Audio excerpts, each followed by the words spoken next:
Hi everyone, this is Mr. Scott coming to you from my living room and my comfy chair.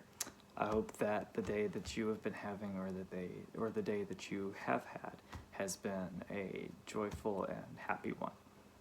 Today is the first installment of my mindfulness activities and games that I am going to be providing to you all to be able to practice at home, either with yourself or with a group if you choose to do so. And before we jump into today's first activity, I want to go over some tips that I'm going to provide to you all to keep in mind as you're partaking in these activities to help you get the most out of this experience. So the first things first is to remember is that before you begin a game or activity that you want to find a relatively quiet place where you can sit or lie down comfortably without being disturbed.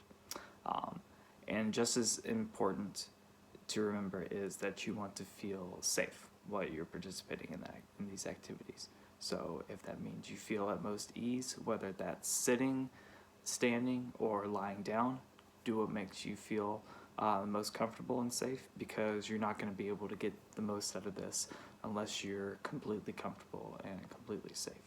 So do what you feel is best. And also, if you don't feel completely comfortable closing your eyes for any of the activities, don't feel like you have to close your eyes. Do what you feel is best for you.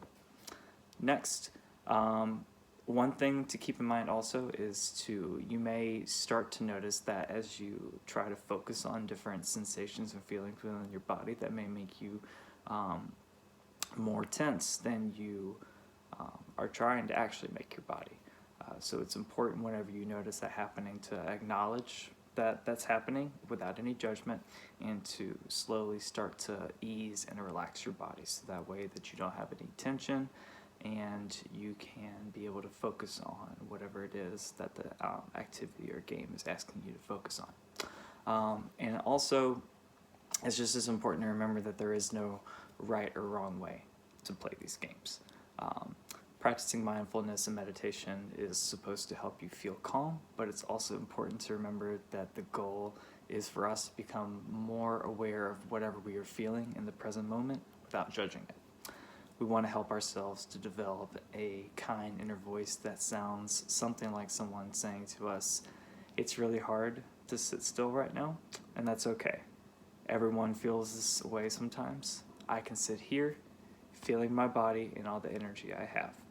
My breath moving fast, my heart beating quickly. I can take a breath, listen to sounds, become aware of how I feel, and be okay." And lastly, before we get to the game, mindfulness and meditation is supposed to help us develop a set of life skills that allows us to relate to what's happening within and around us with more wisdom and compassion. And some of these life skills that mindfulness games and activities are supposed to teach us include focusing, being able to quiet our body and mind, seeing, reframing or reshaping the way that we think and perceive things, caring, and connecting with others, and just as importantly, connecting with ourselves as well too.